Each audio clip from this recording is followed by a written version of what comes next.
Last 1,000 years, the rate and extent of industrialization across the world is obviously extraordinarily uneven.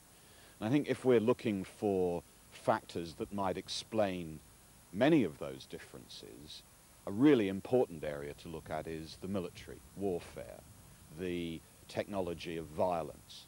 It's a characteristic of states and governments that they're set up to try and monopolize violence and to organize it rationally under their own control. What this means is the production of large and really eventually massive sites of technical and industrial change and development. And I think the different attitudes to military technology and the science and arts of war is a really important feature of the very different pathways to industrialization that different cultures have taken in the last 1,000 years. There's always a very tight relationship between social organization and the meaning and use, the philosophy of military technology. A very good example of this is the contrast, I think, between West and East in their attitudes to attack and defense technology. Attack technologies like powerful artillery, shock troops, defense technologies like strong fortifications, walled cities. In the West, typically, where attack technologies are strong and effective, catapults, guns, artillery, where sieges can be won, you tend to see the rapid establishment of large-scale states, indeed of empires like those of Alexander the Great or the ancient Romans. Where defense technologies, for example, fortification, are relatively more powerful, you see instead complex systems of small city-states, as in ancient Greece or in northern Italy. The situation in the East, in China, is totally different. Once the Chinese Empire had established its own monopoly over internal violence and controlled more or less completely the behavior of the army, attack technologies tend to be used to maintain civil order within the empire, and defense technology is pushed out to the margins, the building of the Great Wall itself, so that one has a world empire with a wall around it. This is not what you ever see in the West. Instead, in the West, guns, for example, the great Western attack technology, are put on boats, and it's that that produces Western aggression and expansion. That's a major contrast between East and West. You have a political system which is made up of lots of small competing states, which is going to be the situation where you have a balance between technologies of aggression and those of defense. Then even slight technical advantages will be massively exploited by all the participants in warfare. So very subtle changes in gun design or in the way in which cavalry work or in the design of missiles will be instantly exploited, taken up by competitors. And you have very rapid socio-technical change. In other words, the Western system of warfare is a pretty lethal powerhouse for technical innovation, whereas in Eastern systems with very large, centralized, bureaucratic states, you do not see this very rapid, competitive, almost research-based attitude to technical change. Systems which work will be reinforced. So although you certainly might get innovations, once they're adopted, one then treats them pretty conservatively.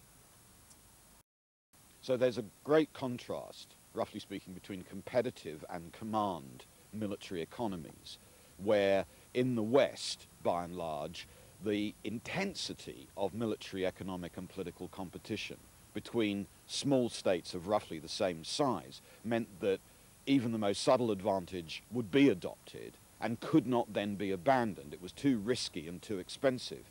You also have extreme artisan mobility. So, for example, military experts move from state to state. Hungarian gunners helped the Turks capture Constantinople in 1453. You do not see this in the East, where you have strong central command military economies which can actually decide to abandon and suppress whole military technical systems. A very good example being the Japanese decision in the early 1600s to abandon artillery and guns.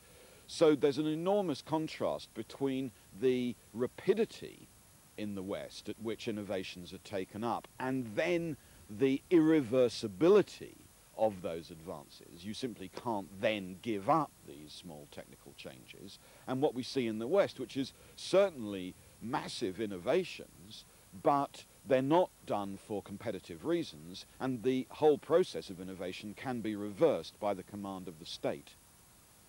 By the 1500s and 1600s, both in the East and in the West, the central technical system for the military world is metalworking.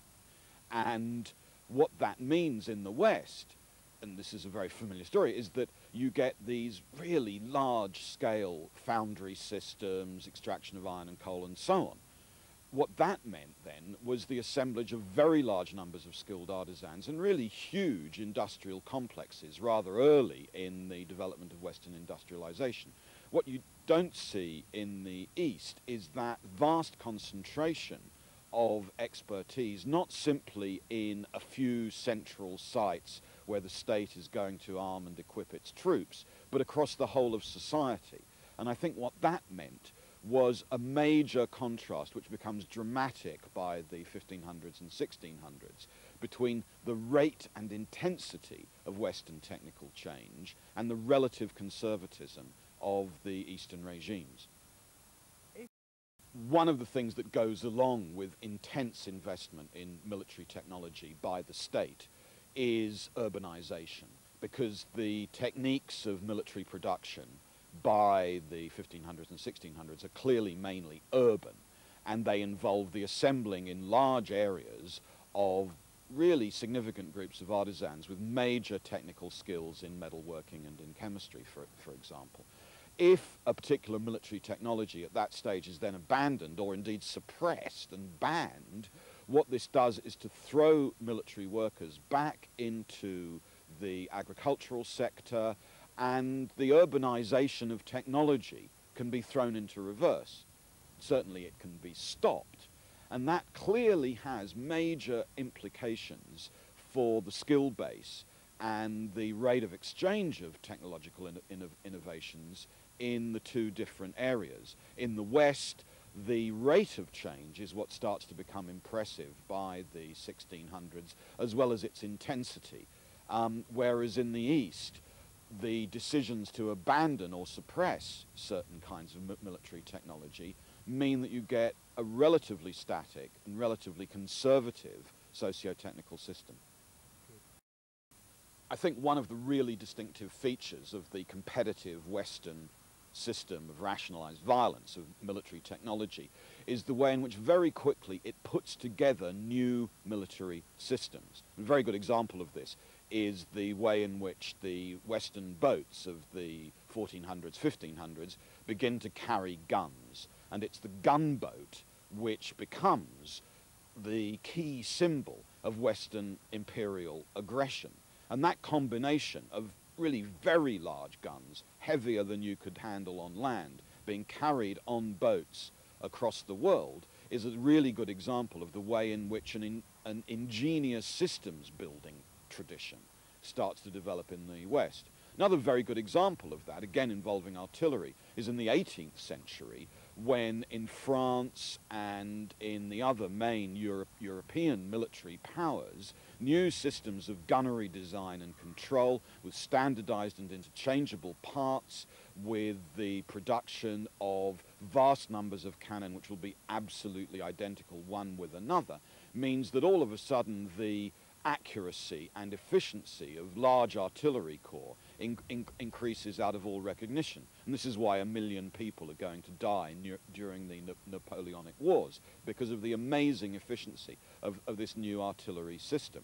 So it's the ingenious combination of heterogeneous elements which I think distinguishes Western technical change, and especially in the area of military technology.